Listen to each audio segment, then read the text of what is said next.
So, hi everyone. Thank you so much for having us and for the opportunity to have us share some work and some thoughts. We are Officeka. I am Galo Canizares. And I'm Stephanie Delgado. And so today we're going to try to answer some of Lev's provocations for the Invisible Friend series. Here's a kind of short version of our answers, which we'll go further in depth in a little bit. But we're essentially going to talk about our invisible friend, the theater director Joey Frangia, and then we'll talk a little bit about an imaginary collaboration with the narrator from the movie Stranger Than Fiction, Karen Eiffel, and then we'll imagine another kind of imaginary collaboration between the architects Olsen Kundig and the movement artist Madeline Hollander. And so the story of Officeka essentially has two beginnings, a kind of soft beginning and then a more official beginning later on. It officially started in 2014. That's when we started using the name. And it was really, back then, a kind of collaborative practice between myself and a friend from grad school, Kyle Altman. We had just recently graduated, and we were submitted to a lot of different, sort of competitions, student competitions, and we needed a team name, essentially. So it wasn't necessarily that we started out with an idea to form an office or start a firm. We basically just needed a way to package what we were working on and some of our ideas, right? And so, with the label Officeka, that's really, how things began. And so after working on a couple of competitions in 2015, we were approached by a friend of a friend who is Joey Frangia, who had recently started this company called the Boston Theater Company. And he's essentially our invisible friend. He sort of propelled us into existence in some way. And Joey's a really interesting person. He's super ambitious. He's worked on Broadway. He's worked on Tony-nominated shows. And in 2013, when he moved back to Boston, he realized that there wasn't any such thing as a Boston theater company. There were theater companies that were based in Boston. There was, I think, the kind of a theater company of Boston or something like that, but there wasn't anything called the Boston Theater Company. And so he saw that as an opportunity to just start something. And he did. He founded it as a nonprofit and put a board together and started producing local productions with local actors and some teachers and professors. But of course, in 2013, there was also something else happening in Boston, or something else happened in Boston, the Boston Marathon bombings. This event had a huge effect on the city and the culture of the city in general. There was a lot of people that were talking about where they were when this happened. As often happens with terrorist attacks, you have people that are always kind of reminiscing. There's a lot of phrases that also come out of these types of events. For example, Boston Strong was something that was heard a lot in this period of time. It took such a hold of the culture in Boston that everybody was essentially talking about it, right? But for Joey, he thought that the stories that were being shared, especially stories about like first responders or any kind of news stories about the events of the Boston Marathon, focused almost too much on the negative. Like it focused on the perpetrators. There was this huge manhunt that happened after the events, and what he thought was missing were stories of like resilience and first-hand accounts from people that, for example, had just run the marathon and went back to help other people, stories of civilians that were part of the audience and that ran to help out in any way that they could. And so these types of stories were, for Joey, something that needed to be heard. And so he got together with a theater instructor and professor, Lisa Rafferty, and they began interviewing some of these civilians. And these interviews eventually became a documentary play called Finish Line. And Finish Line was really a play that focused on telling stories of any kind of civilian that was caught up in these events. And so the play itself, it tells first-person accounts of different individuals' experience during the 2013 Boston Marathon. The actors play real people who Joey and Lisa interviewed. I think they interviewed around 50 different people. But while there was a lot of action in the actual events, the play itself is mostly a kind of storytelling performance. So there's not very much movement, and it's kind of left abstract, right? And so in 2015, the Boston Theater Company raised enough money through Kickstarter,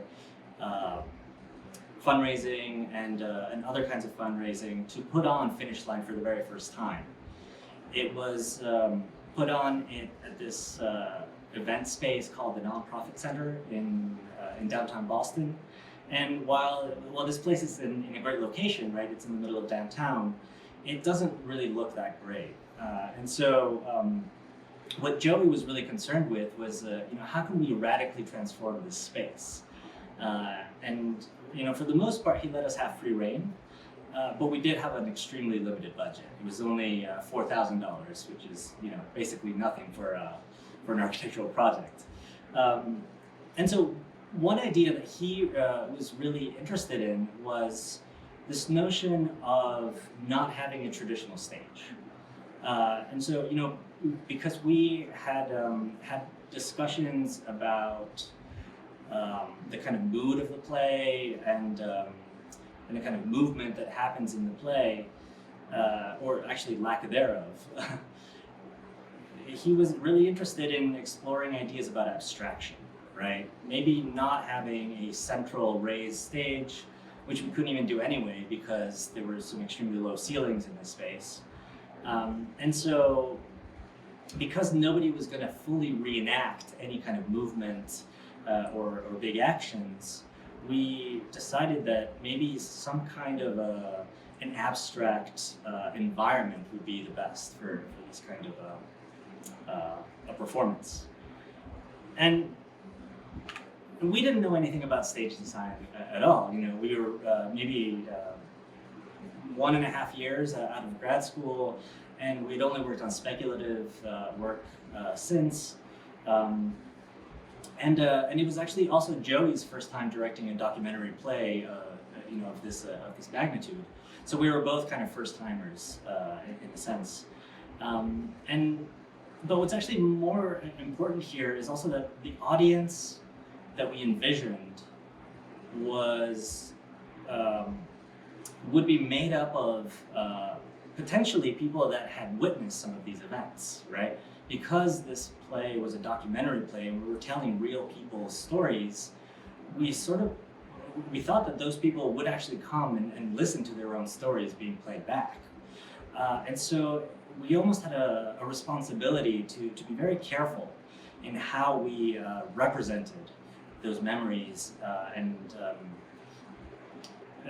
how we sort of presented them back to the audience, right?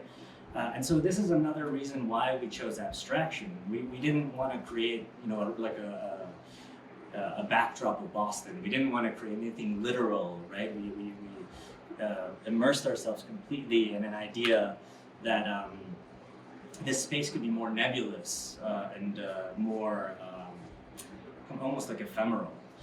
And so the proposal was essentially to wrap the entire space, right? And obviously this came out of our budgetary constraints, right? So what is the most that we could do with the least amount of money and almost the cheapest materials?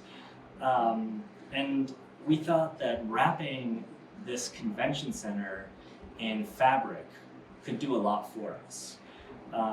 And Joey actually, he had a connection with the theatrical curtain supplier Rosebrand. And Rosebrand makes these giant theatrical curtains that are like 60 foot tall for big productions in the big theaters.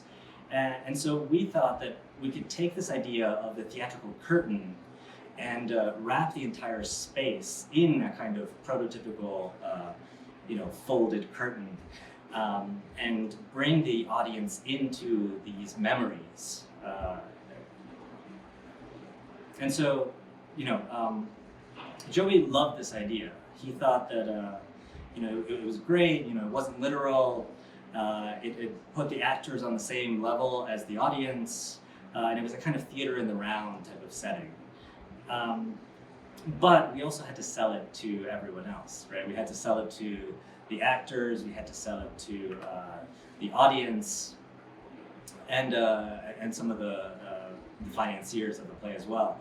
And so as it often happens in architecture, you have to kind of come up with different ways of describing your project, right? You describe your project differently to a client versus other architects versus the general public. And so we started to get almost like a little metaphorical when it came to describing this project or selling it to the public. We started calling it a cloud, right? So this idea of nebulousness was really important for us, and just the description of a cloud was very easy for the public to kind of latch onto. And it also, followed this idea of abstraction as well. On the more practical side, the folding panels themselves allowed us to actually create almost like invisible scenes in the stage set. So obviously, Joey asked us to have backstage access to, so actors can come in and then leave in a pretty smooth manner. And so even though there wasn't too much movement in the play, entrances and exits were really something that we had to pay attention to. And because we had all these folding panels, we could very easily just kind of cleave open some of the panels and have the actors kind of slip in and out during the play. And so there were, I think, maybe 3 different hidden entrances, which was almost a kind of happy accident, right? Because we came up with the idea of folding beforehand, but then Joey said, well, since this thing is folding, why not integrate that into the choreography of, entering and exiting the stage. And of course, because this was our first actual built project, we had to build it ourselves. We had some volunteers that were volunteers for the Boston Theater Company, but they came in and out, and so for the most part, it was myself and Kyle that built all of the panels and all of the components for the set. I should note that Kyle was actually, at the time, moving to Portland, and so he actually had to fly back in for a couple of days so that we could build this thing together. This shop that you see here didn't actually belong to the Boston Theater Company either. It was something else that was volunteered, this time by our lighting designer who we were working with. But it was actually a really nice space. It had enough room for us to assemble all of the frames. We could do a couple of mock-ups, lay out this giant fabric that we had ordered from Rosebrand and start to do some prototypes. The fabric itself is actually really interesting. Because it's a theatrical fabric, it's actually made for keying, so for making kind of blue screen special effects. And so depending on how you light it, it could either be completely opaque, or if you light it from very close up, it becomes translucent. And it's also stretchy. It has a 4-way stretch to it. So if you push up against it, it's kind of like touching spandex. And so, we prototyped the panels. We had to redesign some of them because when we got some more information about the space. We realized that the HVAC system was very low as well. The sprinkler system also kind of got in the way. And so we had to chop down some of the panels to work around those constraints. And then, of course, we had to drive all of these panels to downtown Boston from the outskirts of Boston, where the shop was. And luckily, everything fit into one truck, but we also had to drive it in the middle of the day, in the middle of a workday in downtown Boston, and unload it. So, we were holding up traffic, and that was another type of choreography that was maybe unexpected. But Joey was there the whole time. You can see in this picture, the stage is still under construction, and he was running rehearsals at the same time that we were building it. And so we kind of traded off, drilling and rehearsal time. But this meant that a lot of the final decisions were actually made in, on site, right? We weren't necessarily trying to replicate drawings. We had those initial drawings, we had some, kind of precise measurements, but it was actually pretty improvisational, right? So we had all of the panels that were prefabricated, but as soon as we moved them into the space, we realized that we had to move some of them around. We had to change the angles of some of them, again, we had to work with the HVAC system and the sprinkler system, work around it, right? And so this improvisation was also really interesting for us because it was we had to double and triple check with Joey where he wanted those slip entrances. We had to check with the lighting designer where he was actually going to hang the lighting so that the panels would look opaque, right? Because we didn't want anyone seeing through the panels, so they had to be kind of further, the lighting had to be further back. And so it really was a kind of improv process. But it all worked out. This is an image from the dress rehearsal in the space, this image shows the lighting scheme that was set up behind the panels. We had these long, I think they're like fluorescent lights that were basically attached to the interior of the frames, and the lighting director followed our rhythm for the undulating panels with the lighting as well. And so it created another layer of abstraction almost. And we actually sold out the first week of performances, which was, I think was kind of unexpected for such a small production. And the play also got some great reviews, and I think it had a lot to do with the subject matter, right? Nobody really talked about the set design, but I think that maybe attests to the immersive quality of the design, right? It wasn't distracting, and it allowed the stories to really flow and have an impact on the audience. Again, the spandex fabric was kind of difficult to work with, so you see some imperfections, but we were really lucky that the lighting designer sort of lit it in such a way that some of the imperfections were in shadow, and all of the kind of flaws were also kind of occluded. And the play was actually so successful that the following year they raised enough money to put it on again away from the nonprofit center. This time it was in the Schubert Theater, which is a much more traditional, large theater space with a huge stage. But Kyle and I were actually not involved in the following production. But I'd like to think that we were really, we helped them get to this point. As you can see from some of the previous images of the news articles and the news interviews that came out.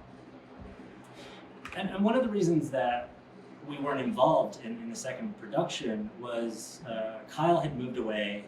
He was living and working in Portland, and I got a fellowship at the Ohio State University. And so this teaching fellowship that I got at Ohio State, I'd like to think that I wouldn't have gotten it without that previous project. Because my fellowship proposal was essentially to research and look at performative practices and look at architects that dealt primarily with narrative and theatricality as a form of practice. Practices like Ant Farm, Archigram, Super Studio, these kind of radical 1960s, 1970s practices were really interesting to me. Because they seem to incorporate some of the elements of performance and stagecraft that I had just witnessed firsthand. And so this was also the time when I met Stephanie. She was teaching at Ohio State, and we realized that we also had a lot of overlapping interests. And so in a way, this is almost like the second beginning of Officeka. This is when we really started to work together and bounce ideas off one another. And in 2017, we were invited to participate in a partner program at the Chicago Architecture Biennial. And so what I mean by partner program is that it wasn't actually part of the main series of events. It was so it wasn't sponsored by the Chicago Architecture Biennial, but it actually took place down the street at the Chicago Athletic Association Hotel. And the sideshow was organized by Joseph Altschuler and Chelsea Ross, and they had invited a couple of different practices to exhibit their work at the Chicago Athletic Association. So you see some of the exhibits here. And for the most part, it was younger practices. So they were practices that were trying to get off the ground, practices that were tied to academia. And we were lucky enough to actually be invited to put on a bigger performance during the sideshow, which we called a series of unidentified objects. And so this project was conceived of as a kind of science fiction performance, right? We took what we had been sort of talking about in terms of science fiction, our interest in politics, our interest in performance, our interest in kind of like radical 1960s practices, and we packaged it all together in a proposal for this sideshow. And again, it was pretty limited in budget. So we had to make a similar decision to the last project, which is how can we make the biggest impact with the least amount of money and maybe even like the cheapest material possible, right? So for this project, we couldn't even afford fabric, but we knew we wanted to work with softer materials. But what we could afford was plastic, and so I had been making some kind of inflatable. Large-scale inflatables at Ohio State during my fellowship year, and so I had a little bit of experience putting some of these things together. So we decided to use plastic as the main architectural material, and we decided that all we could really afford for structure is air, right? And so these things sort of designed themselves in a sense. But the project as a whole was designed as a science fiction performance. And what I mean by that is that we took on characters and we created an entire narrative that we would invite people to engage in for essentially one night only. We came up with this narrative that there was a fictional governmental agency called the International Agency for the Study of Extraterrestrial Matter. We liked how much of a mouthful that was. But this agency had accumulated a series of alien artifacts over the course of the 20th century from several UFO landing sites, such as Roswell, New Mexico, and others. And what they had decided to do for the first time was to exhibit these alien artifacts, right? So no longer would they be hidden in a kind of government bunker. They were actually going to be exhibited to the public for the very first time, right? And to get maybe public opinion on what these alien artifacts might be. And so there were two habitats that were created to house these alien artifacts. And you can see our kind of setting up of the habitats here.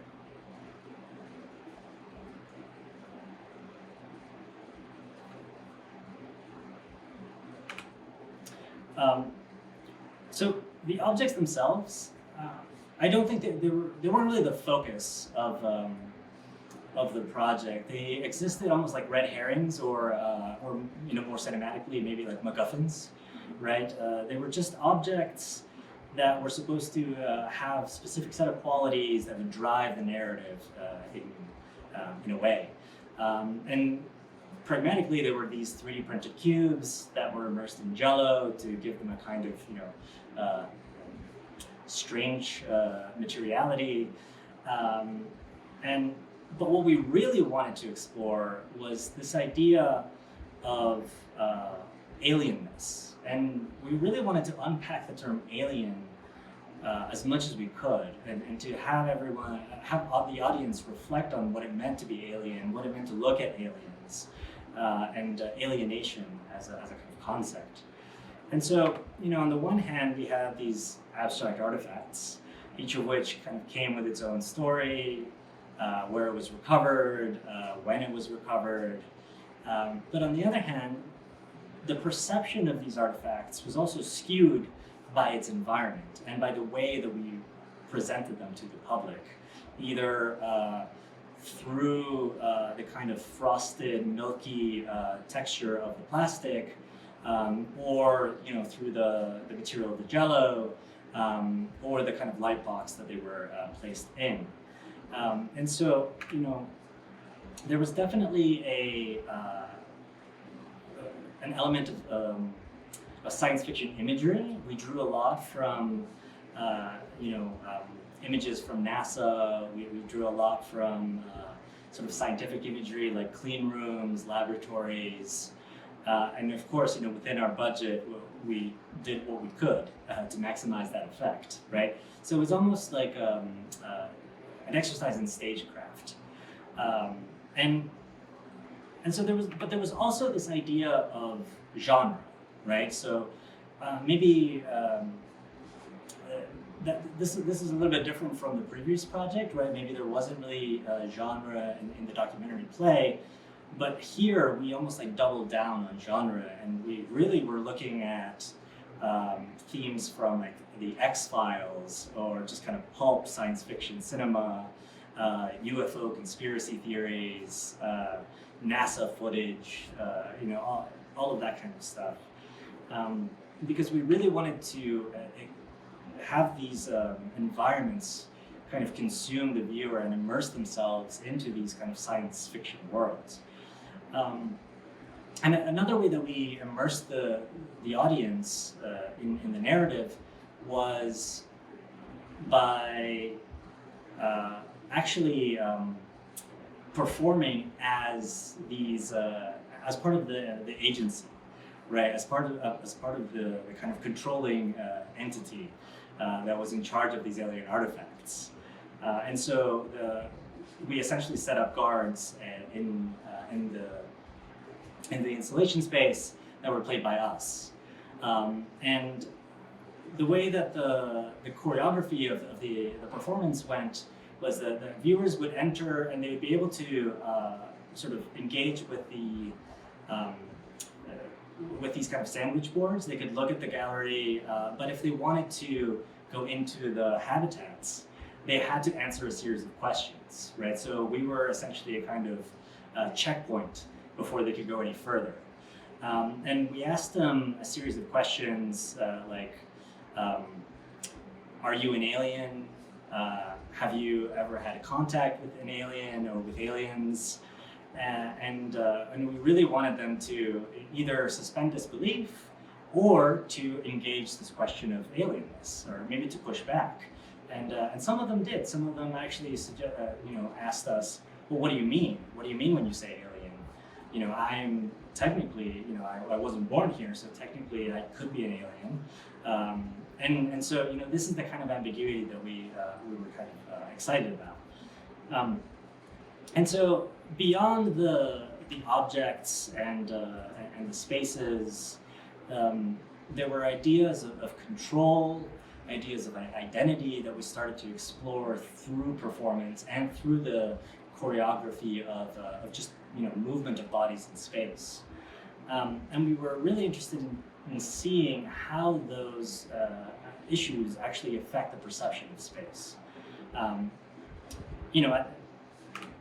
The term alien was, of course, in 2017, highly politically charged, right? This was Trump's first year in office, and there was a lot of talk about the border wall, a lot of talk about immigration, and we wanted to challenge what a political architectural project might be, right? So I think, around this time there was also a lot of reactionary projects that were happening, and sometimes I think design works as a kind of knee-jerk reaction, and sometimes that doesn't really lead to the best results. And so we wanted to see what are alternative modes of engaging politics, maybe through issues of fiction, or through the tools of fiction, tools of allegory, and the tools of conspiracy theories, right? How can those tools actually engender a broader dialogue? And so at the end of the visit, guests were given a survey, just a paper survey, and they were asked to reflect on what they had just experienced. There were questions about just their experience in general, but also leading questions about, alienation and otherness. And the questionnaire also reflected a kind of a suspension of disbelief, right? That was a core component of the simulation, right? Some audience members actually wrote as part of the survey, are they real, right? So even though they had gone through this whole thing, and it was pretty obvious that it wasn't real, that it was a kind of charade, but I think they started to think, they started to lose themselves in the performance, which I thought was super interesting. And so in a way, everyone sort of got the message, right? It was pretty obvious, almost tongue-in-cheek in a sense. But we also got a lot of serious responses as well, right? So people started thinking about othering, they started thinking about safety, identity, power relationships, something that maybe we touched on but never really explicitly talked about. This idea of space serving whoever created it. Here, the participant is saying rich white men, right? Some of the audience members that actually lost themselves almost completely in the fiction were kids. There were actually some kids that were scared. They thought that there were real aliens in the Chicago Athletic Association. And so their parents had to actually reassure them that there weren't aliens, that this was a performance, but I think that some of them still believed, right? And so, even though the project talked about very serious subject matter and almost like touchy subjects, we liked that everyone was able to engage with it through the lens of humor or lightheartedness, right? We, I think, as individuals, but also as a practice, we like to have fun, but we also like to explore politics and power relationships and some crucial, necessary issues. And so what we're wondering is can we operate in the same way that let's say, comedians operate. Comedians sort of speak truth to power, but they do it within within like a genre or using tools of humor, and they kind of destabilize the status quo in a fun way, right? And so those are the kind of questions that we are trying to ask through our installations. So in 2018, we submitted for the Ragdale Ring competition, which is an annual competition that asks what architecture can be for a performance, what is its response. And I think this is one of the first projects where we started losing control over what to expect from the audience. In the first project, the audience was more stereotypical, just watching the play. In the second, we kind of guided them to the event. In the third, we let go. So Ragdale, Ragdale is a nonprofit located in the former country estate, designed and built by Howard Van Doren Shaw, and it's located in Lake Forest, Illinois, which is an hour north of Chicago on your way to Milwaukee. And in 1922, Shaw built the first Ragdale Ring for his wife Frances, who wrote plays. And these performances would have like 200, 300 people coming in, all the way from Chicago and from the Lake Forest area. And over time, the Ragdale Ring started to kind of disappear a little more. And then in 1973, Shaw's granddaughter made Ragdale into an artist residency that it is today. So this is kind of one of the original drawings of the Ragdale Ring. So you can tell it's obviously a ring. There is very much a linear procession to it, and it's a ring. So in 2013, Jeff Newsom, the director of Ragdale, was like, how can we have a contemporary interpretation of the Ragdale Ring? So with this international annual competition, he brought back the ring.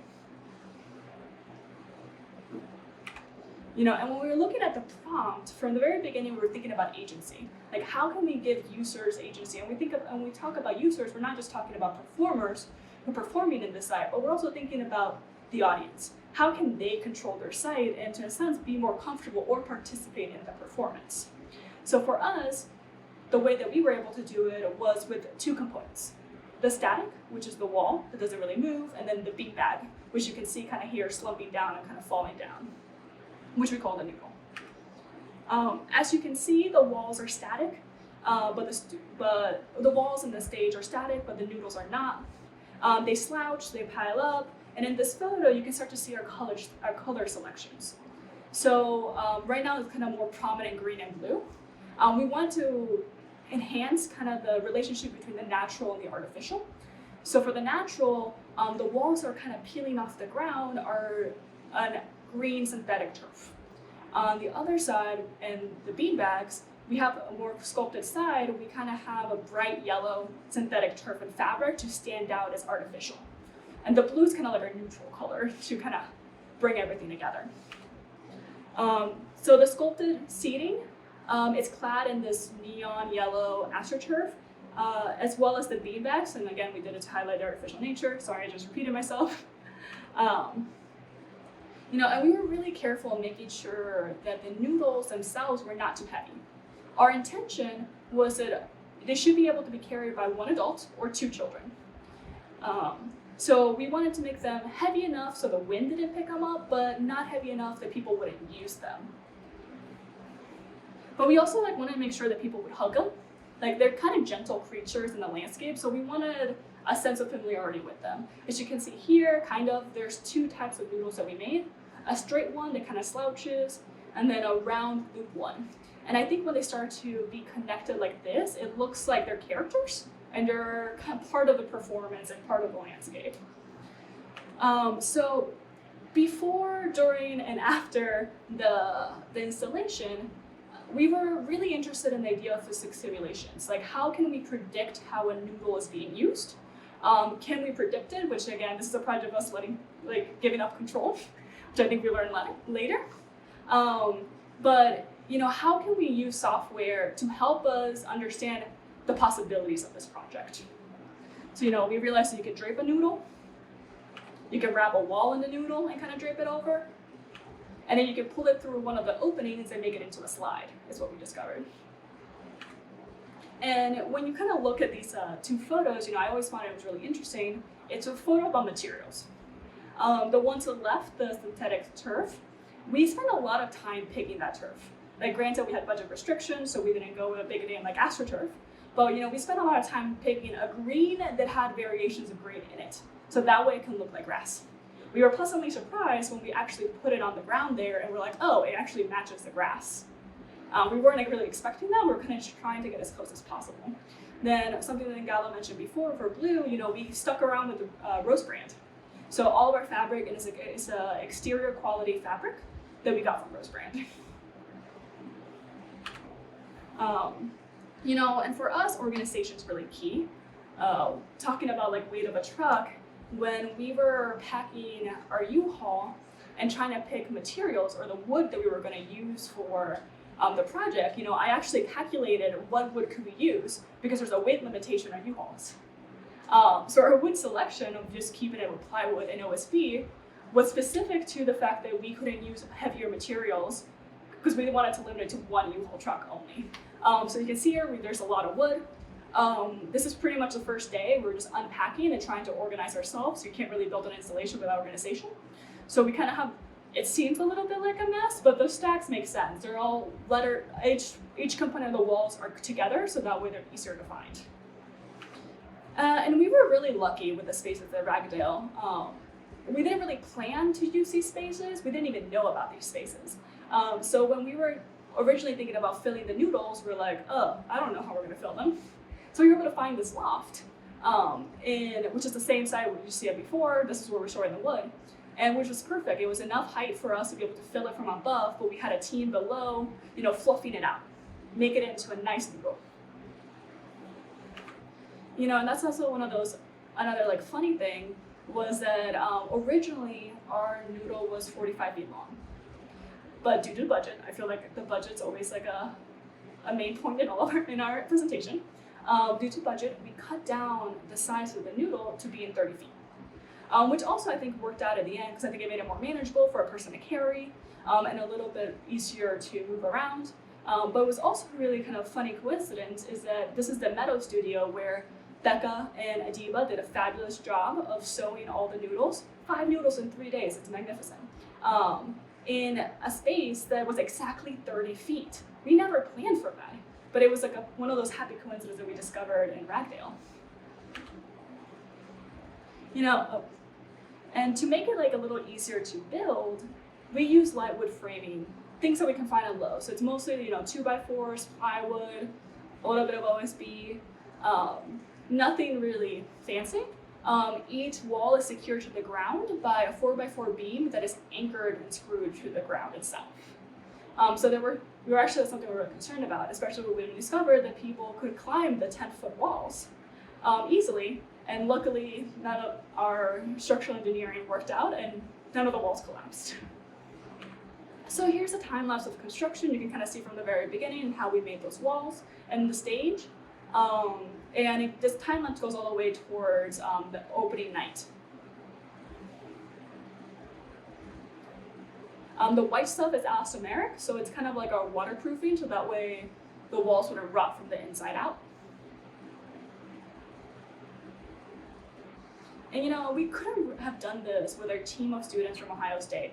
Like, we owe this to them because they cared about this project as much as we did. So a huge thank you to Theo, Munez, Aaron, Jack, Garrett, Becca, Adiba, and Rachel. Like, you helped us to get there, and we really appreciate that you love this project as much as we did. And also like a huge thank you to Jeff Musin, who's leaving Ragdale this summer, and bringing this competition to fruition. Him and his staff worked really hard to allow young designers to be able to build something experimental on the site, and we're really thankful for his leadership and wish him well in his future adventures. And we never really expected how it was going to be used. Again, us losing control. We were expecting people to like move around the noodles, maybe sit on them, use them as ottomans. But what we discovered, since we didn't know who the performers were going to be, was that it was this amazing collection of use. From stilt walkers to little kids walking on them as like a balance beam, to puppets, to dancers, to the rings being pulled together into a larger music circle, to people climbing the 10-foot walls and sitting on them, to little kids thinking it's a funny little play area, even to being used as a slide. Again, things we never really imagined and we're really excited about. We really love when the still walkers performed because there's just like beautiful height to it. They're elongating the height of the walls with their stilts. And it's a really beautiful image, and the colors of their costumes just pop so well. Soul walkers also climb the walls. So there's a few images that we have where the soul walkers are climbing on the steps, climbing above actually to the very edge, and they were using everything of the installation for their performance. Same with the dancers that came in. They're fully engaging with the wall, using it almost as a partner, like a collaboration, or fully engaging their entire body with the walls, which was really great to see. We wanted this installation to not just be installation, like an art installation that you can't touch. We didn't want it to be highbrow art where people felt they were scared to be a part of it. We want it to be a fully immersive experience. Here's more of a traditional use. So we have a band playing the stage, and then people sitting either on the walls or sitting on their lawn chairs, using the noodles as ottomans, which I find really funny. And then we also had a puppet show where a lot of puppets were using the openings as kind of their stages. So throughout the entire campus, they have little puppet shows for children. And when we were documenting this installation, because we're documenting when it wasn't a performance day, a few weeks after we installed it, we're like, how do we show this? So for us, it was just a long exposure was our best bet. So a lot of our images have our friends kind of walking around as kind of blurry figures to express that movement that exists within the project. And at the end of the project, we wanted to reflect on everything that had happened. We wanted to reflect how people ended up using it in ways that, again, we didn't control. So we kind of created this triptych that we just called the noodle soup triptych, and we kind of, in this image, we represented how people used it. So from expected ways that that we were planning, such as selfies, dancing, performing, to people climbing the walls, running, biking through it, doing a little bit more absurd things that we never realized. Something that we have missing here is that at night, the deer would do a nightly performance. So we would wake up and then there will be deer prints in the stage. So not only did the humans enjoy it, but also did the nearby animals. So moving again to the nature of performance, for this project, we emphasize the idea of building performance. A term that we use in architecture a lot to make sure that a building works, that it doesn't leak, that it has proper R value and proper insulation. So using kind of the architectural element or term and using it directly as an inspiration for a project, we made the 4x4 house, which was our competition entry for the home competition, and received an honorable mention in the innovation category. So 4x4 house is an exploration of domestic gadgetry and a radically pragmatic response to the call for new modes of domesticity. It doesn't propose novel forms, but instead uses a form that we know very well, the elevator, specifically the hydraulic elevator. This common building component is not normally found in the domestic, but is found in commercial buildings. But it's readily available and readily made. So this revisits this idea of what is the machine, how the house becomes a machine of living in, and it has 16 possible configurations and externalized insulation envelope. It kind of reverses the typical arrangement of a house intestinal system to produce space that are modular, mutable, and accessible for all. So for this project, we were emphasizing the accessibility. We're, as architects and as adults, we hear about our grandparents and our parents having issues moving up the stairs. The fact that the house that you raise a family in might not be the house that you get to grow old in. So this kind of is a response to this idea that, it's not just for the 20-somethings, but it's also for people with different abilities and for people who are getting older and need more accessibility. So we were interested in the cab because, the elevator cab is basically a room, but we never talk about it as a room. So what if we expand the cab to be in a room? So we also proposed that this would be built similarly to elevators, so prefabricated, just build somewhere else, take it directly into the site. So here's a close-up edge of the cab or room. So on the sides and the top, there was always going to be either a threshold or a window, and the roof itself is always going to be a skylight, except for like a first-story module. The insulation is externalized, so it moves with the cabs themselves. We always imagine this insulation being almost like a cloud or a pillow that forms to the shape of the cab and allows it itself to change with the movement. We use typical technology for an elevator, a piston, so that's like how we imagine things to move. Not reinventing the wheel, but just using the existing. And we had them button up against each other, but there's like always a slight gap for tolerance, but also to allow them to freely move with each other and not really rely on the other. So this is the floor plan of the house. It's kind of like a shotgun house or an enfilade, so it's room per room per room. The hallway itself is actually the movement. All the bathrooms and the kitchen were built out, so that way they're not infringing on already the small square foot of a room. As you can see here in the section, when it's in this orientation, when all the bars are aligned, we have more of a traditional adjacency. So we have a bathroom next to a bedroom, a kitchen next to a dining room. But when it starts to move up and down, we start to lose those agencies. As you can see, maybe, you can move up the house completely, which creates a completely private house, but it also allows for underneath the house to become a public thoroughfare and become part of the city. So when we're thinking about how we represent a project, we're also representing in scenarios. So our work in scenarios is for our scale figures to be characters. We don't want them to be for scale, but we wanted them to be like active participants of our drawings. So here you can see that, those adjacencies start to change. The dining room and kitchen that was normally interior now are exterior rooms that can get natural light and face towards the city.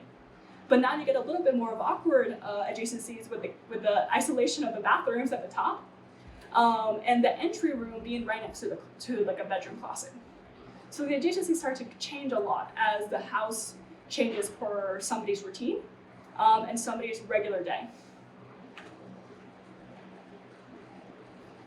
So this is there we go. So we always imagine this house being in like an urban setting. I think it could work in a suburban or rural setting, but for this competition, we're isolated into the urban. So using a very small sliver of space to build this house in.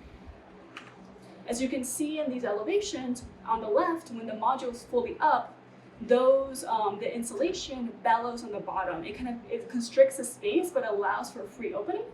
On the right, when the module is down and there's like a rooftop terrace, again, it starts to intrude in the space. It's always moving with the house and is always part of the performance. And again, when we work in scenarios, we're specifically talking about characters. So we're mostly interested in ways where we can see people doing actual things and they live there. They're not scale figures again. So here we have a typical kitchen scene with a kid. They're making dinner. Here we have, when the modules align, they become doorways. So that way, there's an easy walking from the kitchen to the dining room. And now we have when things can get a little, not necessarily messy, but interesting. So, the modules don't exactly have to go one module up or completely down, but they can be in between.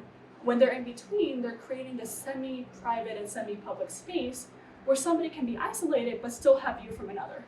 So here we kind of have a living room and a library or study, what it can be, for example, if the family had kids, it could be a playroom and somebody doing work but still be able to see the kids. So when we were thinking about the second question, who would it be our dead or fictional non-architect to collaborate, as Galo said, for us, it was Karen Eiffel from the beginning. Mostly because we had just watched Stranger Than Fiction when we got the email. But Stranger Than Fiction is a movie that follows Harold Crick. So it's a drama and a comedy. Harold Crick is a mundane man who's an IRS agent, and for him, he's running his life like always, at the control of his wristwatch. And then out of nowhere, he gets a narrator who can predict his thoughts, actions, and his encounters, but is also trying to kill him.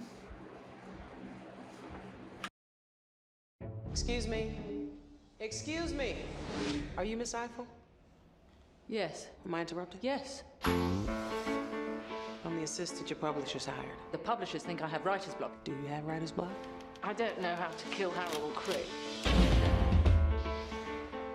This is a story about a man named Harold Crick.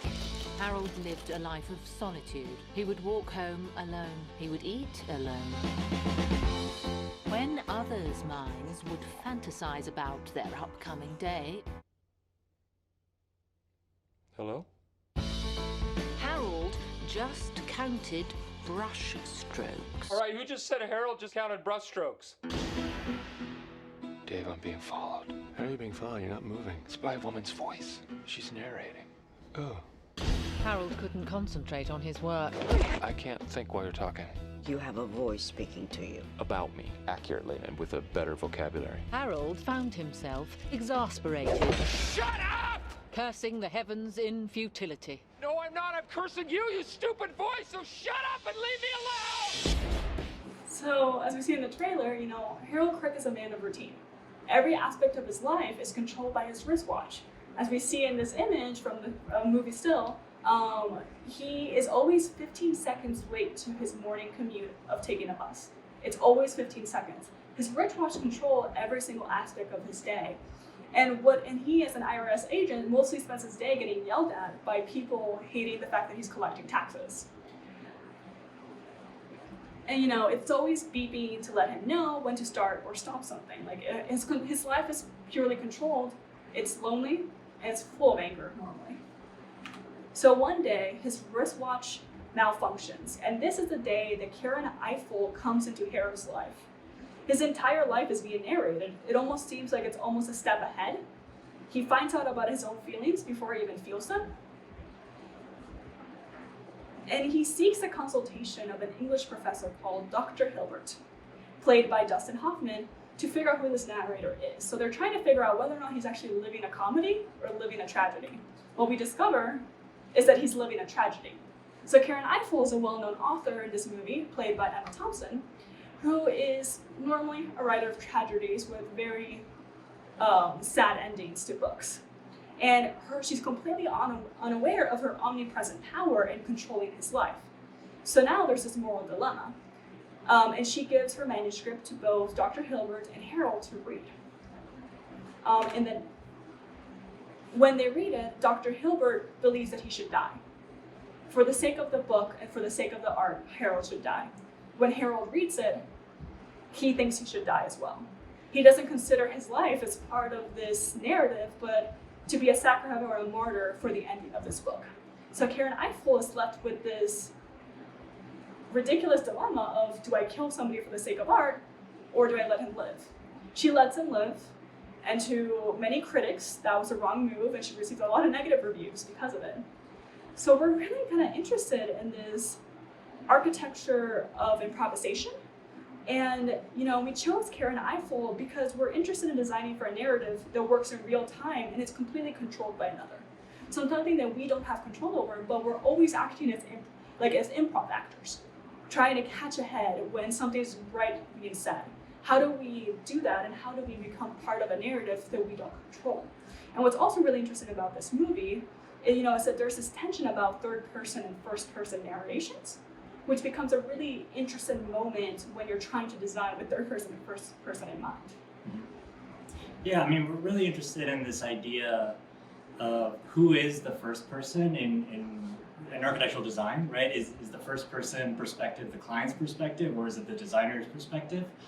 And then who is a kind of third person narrator, right?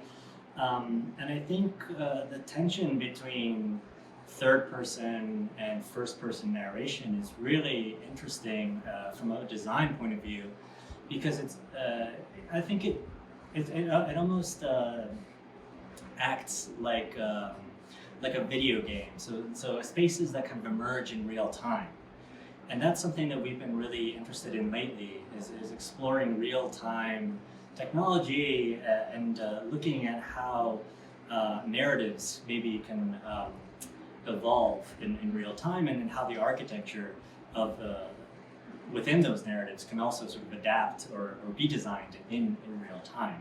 So, in working maybe with an omnipresent narrator, all of a sudden, yes, maybe we might have some more agency, right? Because we can push back against the plot in a way.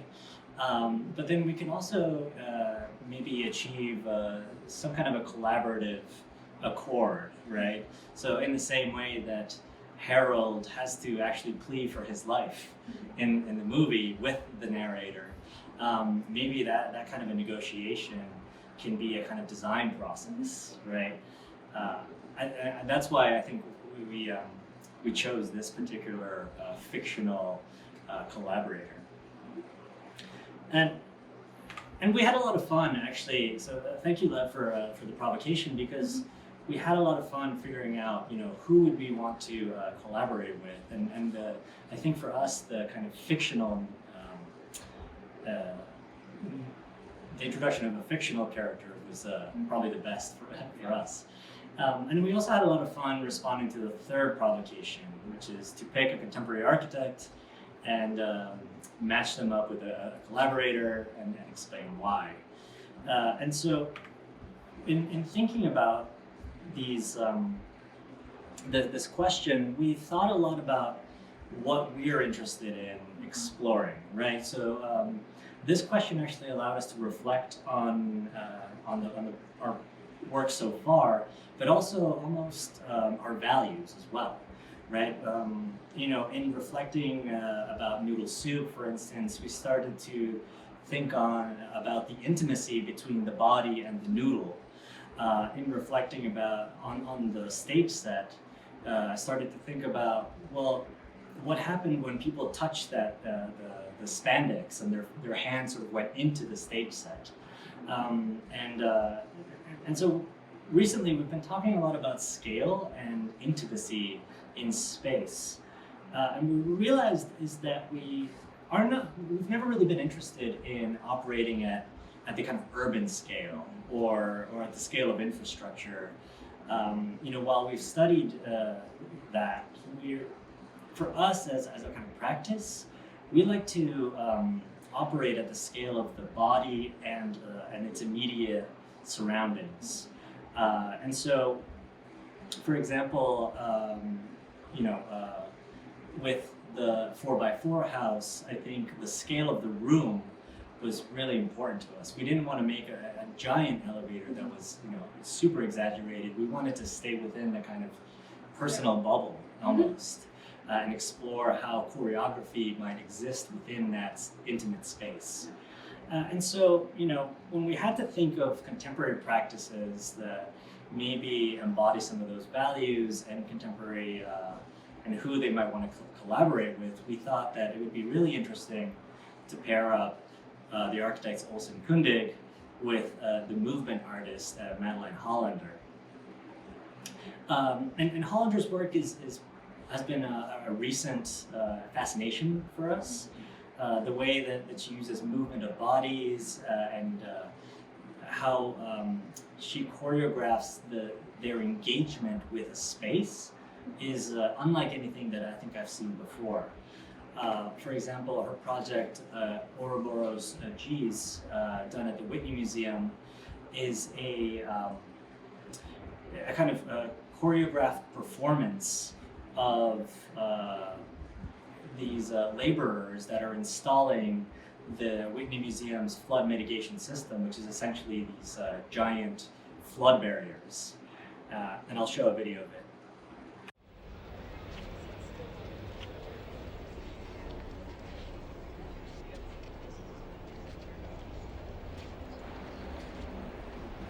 And so what's happening in this project is these construction workers have very precise movements that they have to follow, but they also have to be kind of productive, right? They have to erect these walls. And so what Hollander does is she choreographs the way that every piece is going to be moved from one place to the next, the way that the latches in the ground are going to be unscrewed So there's an element of there's elements of like productivity, right, usefulness, but there's also an element of almost like extraneous movement, right? So they don't have to pause in the way that Hollander makes them pause, right? It's a kind of an aesthetic choice to have them move in this way. And so we were really fascinated with this kind of project and other projects that Hollander has done. This collaboration with Urs Fischer, for instance, is another really kind of fascinating example because this also touches on the imagery of like the office, for instance, which touches on the way that bodies are controlled in office settings or in kind of corporate settings, the way that ergonomics has kind of taken over the field of design, right? And so she choreographs this almost like dance with these really banal office chairs in collaboration with Urs Fischer. And I love this project. And the important thing is that Hollander considers herself primarily a movement artist, right? She's not a dancer or a choreographer. She's an artist whose medium is movement, and we really like that, right? Because in a way, we're trying to incorporate that in our work, right? We're trying to work with architecture and movement in different ways. And so here's another example of like a close-up of the body's engagement with some of those building details, right? So there's the kind of, the really nice material of the building detail that's being engaged with as part of the choreography. And so, when we're talking about architects that also deal with movement, I think we have to bring in Olsen Kundig, right? I think they're almost famous for their detail-oriented approach, but also they're famous for their moving architectural elements, right? Their moving architecture, I think, is incredibly interesting, but in a way, it's also often seen as a gadget or a technical gimmick, right? Maybe in the way that Rainer Banham talked about gimmicks and gadgets. But I think it goes beyond that. So these examples are kind of interesting, but I think this quote by Tom Kundig is also really, it kind of perfectly illustrates the point that we're trying to make, which is that detail is important because it's at that lever that you interact directly with the building. Right? You touch, move, handle detail at the most intimate levels. And so the intimacy of touching a door handle, of kind of, rubbing your arm against an armrest, the way that you flip on a light switch, all these kind of quotidian ways of engaging with space are actually have the potential to be more intimate. Or we could explore the intimacy of these engagement. And so, what would a collaboration between Hollander and Olsen Kundig look like? How would it play out? Would it be a kind of a choreography of building scale elements like Olsen Kundig's facades? Would it be more of a kind of, let's say, abstract series of movement studies, such as the kind of studies that are needed to produce this kind of a mechanism that opens up a facade, right? So the two different scales of this wheel are really important here because one is almost at the adult scale and the other one is at the kid scale. And so here you can see some of the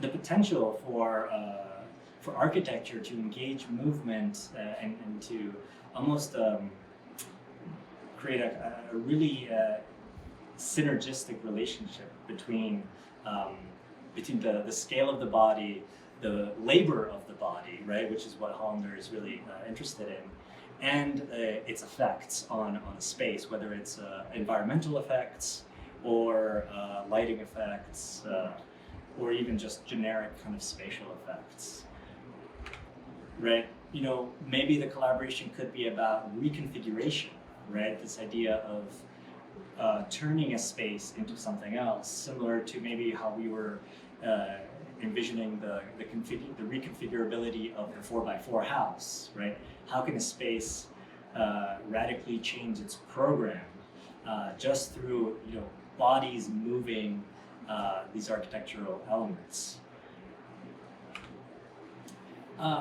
And then, you know, another potential interest to them might be the aestheticization of moving elements in general, right? So, you know, I think Olsen Kundig is latched on to this kind of gadget expression of the gadget, right? Everything is mechanized, everything has a kind of industrial, raw quality, and so pistons are left raw as pistons, levers and chains are all exposed. And in Hollander's work, you know, there's really not like costuming, the body is left pretty raw. And so, you know, is it about sort of revealing kind of raw movement, or leaving these things just as they are, exposed, so that you can see the way that they work? And then, you know, we can't just we can't forget just like the kind of the beauty of some of these elements, right? I think that there's beauty in the movement that Hollander works with. There's also beauty in the kind of scenario, the picturesque photography from Olsen Kundig's works. And so could it maybe just be a collaboration about aesthetics, right? Just about like looking at bodies, looking at movement, and looking at scenes. And that's all we had. Thank you.